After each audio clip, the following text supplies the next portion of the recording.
So ayan. So hello po ulit at good morning po sa lahat. And for today's video po, may nag-request po kasi na ulam naman daw, sabi niyo. Kuya, ulam naman yung lutuin mo, and kung po pwede international cooking or European cooking kagaya ng mga ginagawa mo dyan. So pagbigyan natin siya. Today, I'll going to show you isa sa mga traditional cooking ng Netherlands and Belgium cooking. Ang tawag sa kanya is Slaving or Slavinken. So very tradition po yun, pag may special occasion sa kanila, yun yung kanilang niluluto. So to make Slaving, kailangan po natin ng ground meat. Ayan, ground beef or ground pork, or pwede rin po siyang ground na beef and pork magkahalo. And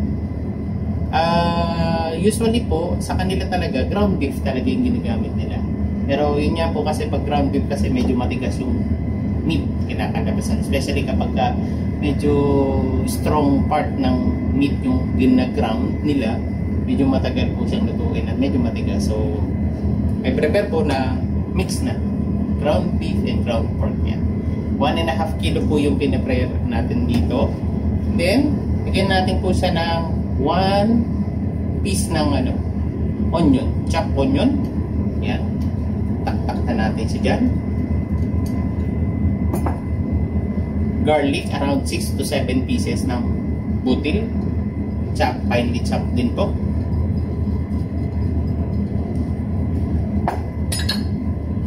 Carrots, finely chopped, isang piraso lang kung malaki, kung maliit, 2 piraso, finely chopped lang din po. So yan, tak-tak na rin natin siya dyan. Celery, finely chopped din po, mga 2 stalk lang.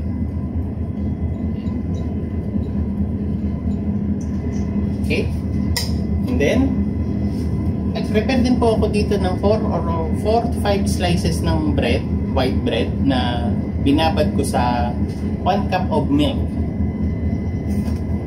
Ganito po yan. Bakit po natin nilalagyan siya ng ganito? So pangpalambot po siya eh, especially kapag beef po yung ginamit natin, matigas. So lalagyan natin siya nito, lalambot po siya. Yan. And also, syempre, extenders na rin siya, pamparami. Yan. So kung napansin nyo rin po, yung aking inihanda is may gulay, may carrots, may celery. It's a very good idea rin po para sa mga kids na hindi mahilig sa gulay. Pag nakita nila itong dish na to, they would think na it is meat, pero marami nang kasamang gulay, so mapapakain sila. So yan, pinagalo-halo lang natin sila dyan. Then lagyan po natin ng 3 pieces of eggs. Yan, krakan lang natin ng 3 pieces of eggs.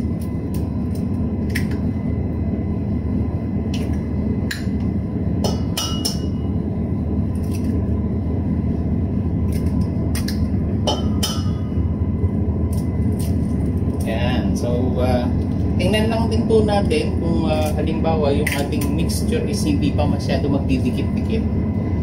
Dagdagan natin ng isa pang eggs. Then, salt po. Yan. Around 1.5 teaspoon. Yan. And salt and pepper po. Salt and pepper to taste. Pepper din, around 1 teaspoon. Lang po ang pangkalasa natin, wala nang iba, wala nang magic na kung ano-ano man.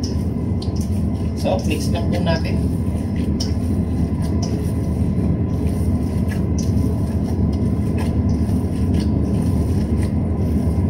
Yan.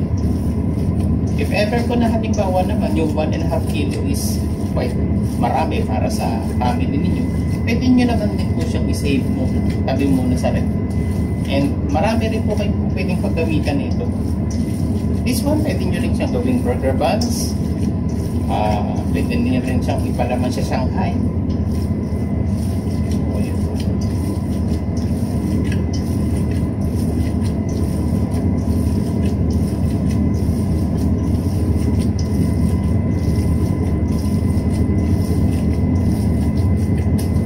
ayan. Na-mix na po natin mabuti, no? I think okay naman na siguro siya. Magdidikit-dikit na siya. Ayan.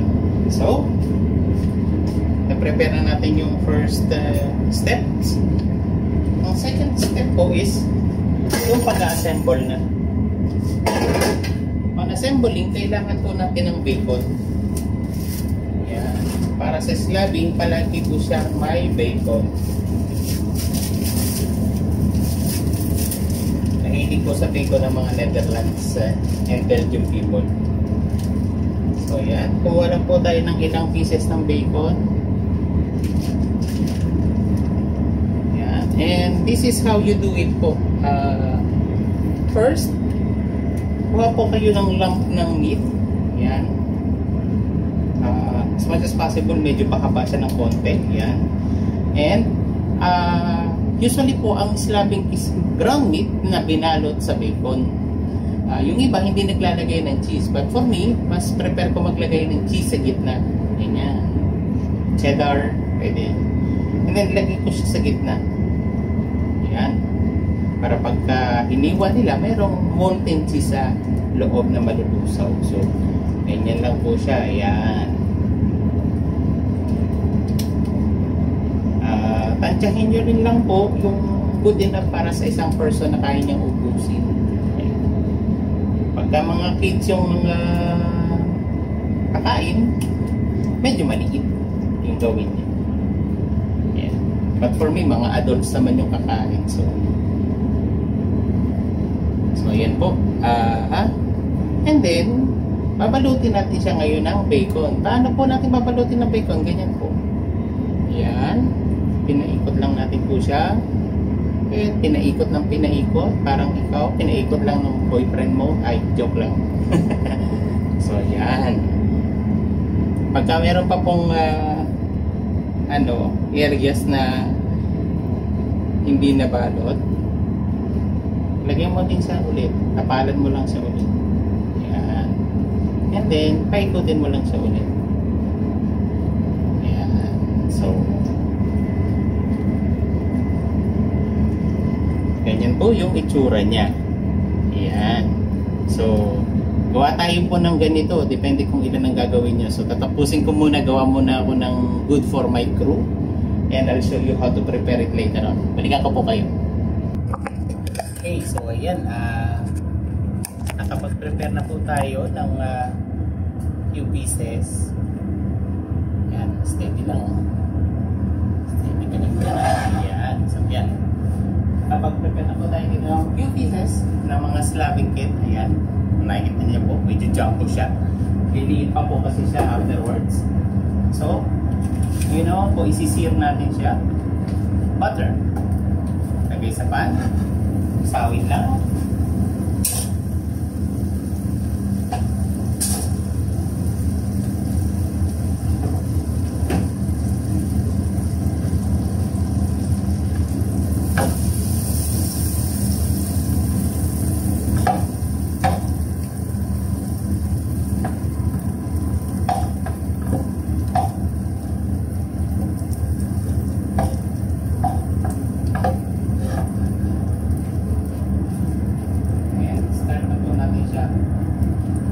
Dahan-dahan lang po para hindi ma-disassemble yung inyong slabbing kit.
natin siya.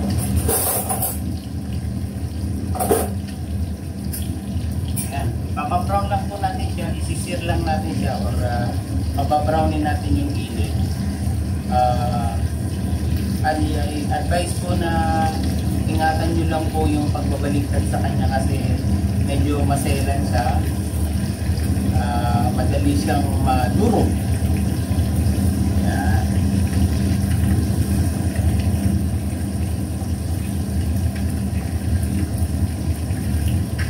Okay. Sear lang natin, pa-brownin lang natin, and then pakita ko sa inyo afterwards pagka na-brown na natin siya lahat. Okay. So ayan, habang isinisir natin yung ating mga slabbing, habang pinapa-brown pa natin, dito kasi pinapa-brown pa natin siya. So habang pinapa-brown pa natin, nag-chop ko ng ating mga colorful vegetables. Carrot, bell peppers, yan, magandang kulay, yan, and some onions. Yan. So chinap lang natin siya ng mga strips, ganyan, mga haba, para meron tayong toppings. So saute lang natin siya ng konti. Konting-konti lang.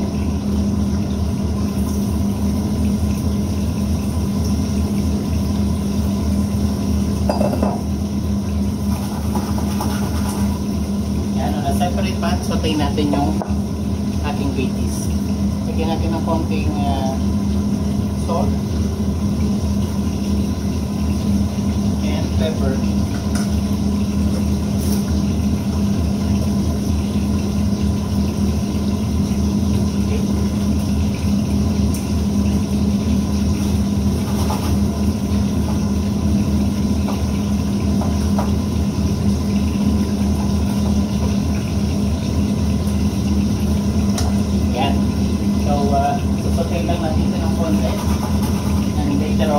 Pakita ko na sa inyo yung assembling na pagka na-brown na natin, na-sear na natin yung ating mga slabbing. So yan guys, ito na siya. So na-sear na natin or na-brown na natin yung ating mga slabbing. Yan, ganyan yung itsura niya. So I would say guys, tiyagain nyo lang talaga ng konti kasi masailang bahaghari siya, madali siyang madurog. Yan, yan siya guys. So, as you can see, nag-start na rin mag-melt yung cheese niya, so maganda na siyang tingnan.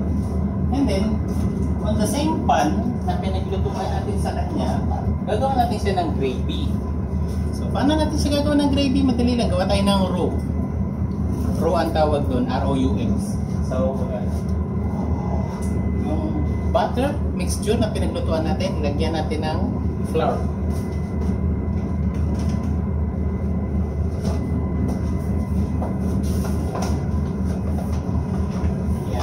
Sobrang init na. So, mauin nyo lang ito na.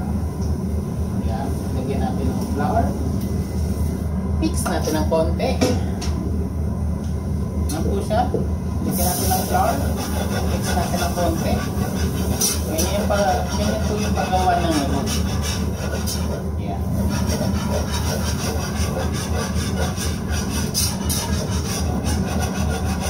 Balik natin sa sapoy.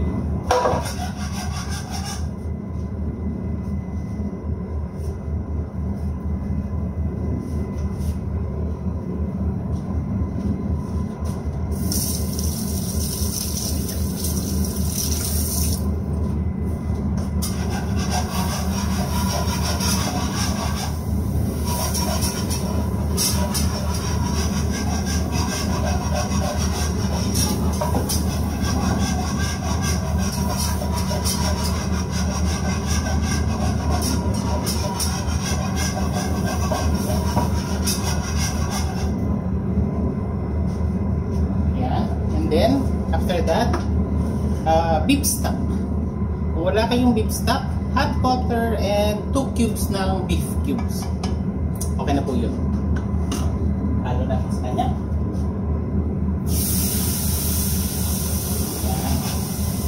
As you can see po, as soon as mahulog mo yung beef, magsisimula na po siya pag-thicken.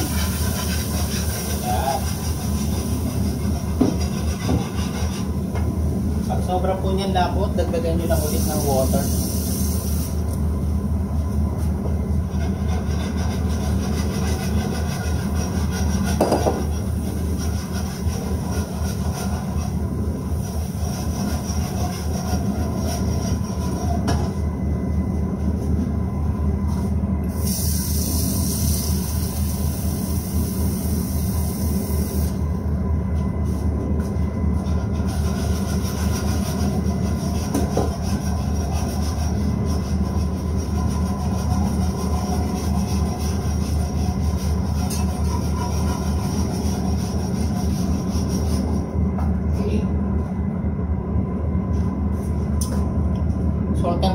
taste pag medyo matabang pa.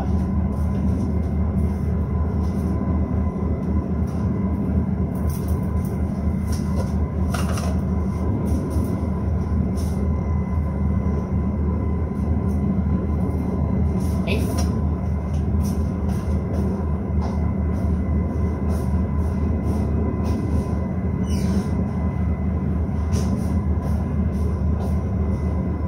After that po, heavy cream or plain yogurt, pwede din.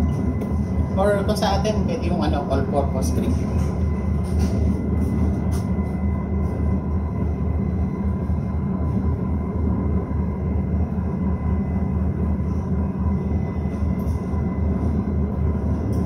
Yan, konti lang din po.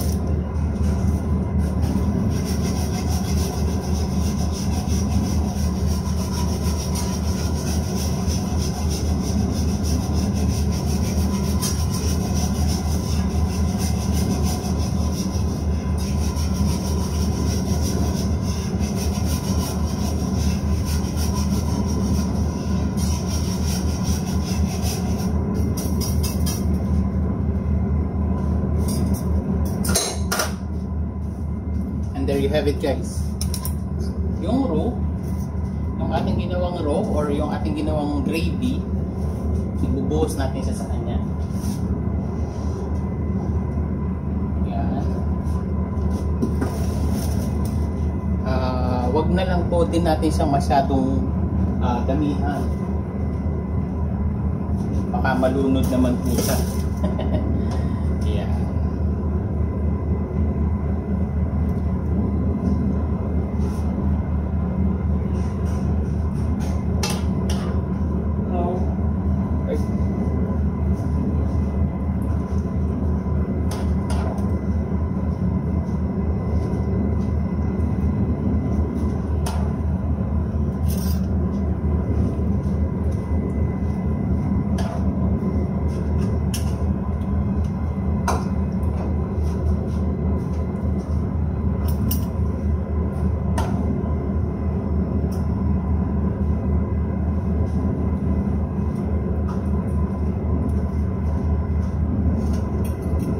So yan, okay na po. Nalagyan na po natin siya ng roux. Yung the rest po nito, sasave lang natin para mamaya kung meron ka ng gusto ng extra gravy, pwede.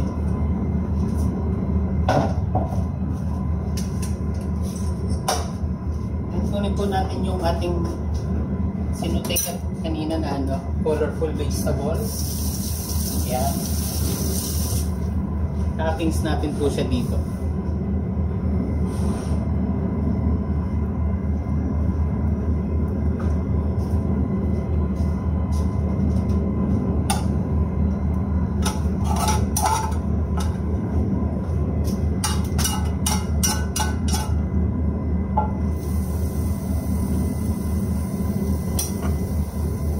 There you have it, guys.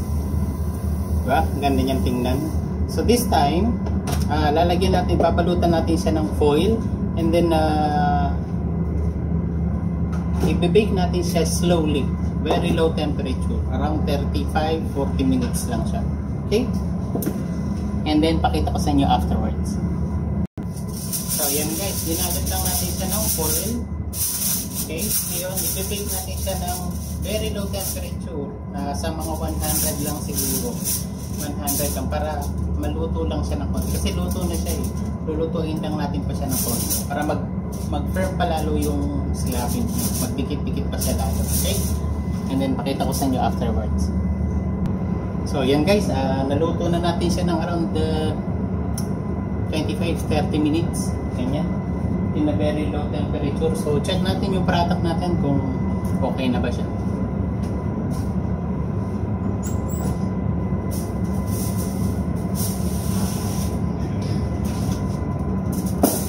Natin yung ating slabing. It is okay kasi ayaw din naman natin na ma-overcook siya kasi yung gulay na nilagay natin sa kanya malulusaw na yun ang tuluyan, madudurog na siya. Let's see. Yan. So there you have it, guys. Firm na yung kanyang mga slabing kin. Pwede na siyang makuha ng buo. Yan, hindi na siya nadudurog. And yung gulay naman niya, fresh and colorful pa rin. So, yan guys. Meron din siyang mga gravy. Kagaya nung sinabi ko kanina, yung gravy na natira natin kanina, tabi lang natin, set aside lang natin para naman na mayroong mga nag-gravy na sinasabaw. Yun. So, meron na siyang sarili niyang gravy at the same time. Meron na rin siyang mga toppings. So, maganda na siya. Appealing na siyang tingnan. So, there you have it guys. Traditional slapping ng Netherlands, Belgium, at saka Germany. Yan. And sa mga kabaro ko na may mga alagang Dutch, Netherlands, yan, gawin nyo to. Gustong gusto nila yan. So, there you have it guys. And I hope nakapulot ulit kayo ng konting aral sa ating video for today. See you and God bless us all.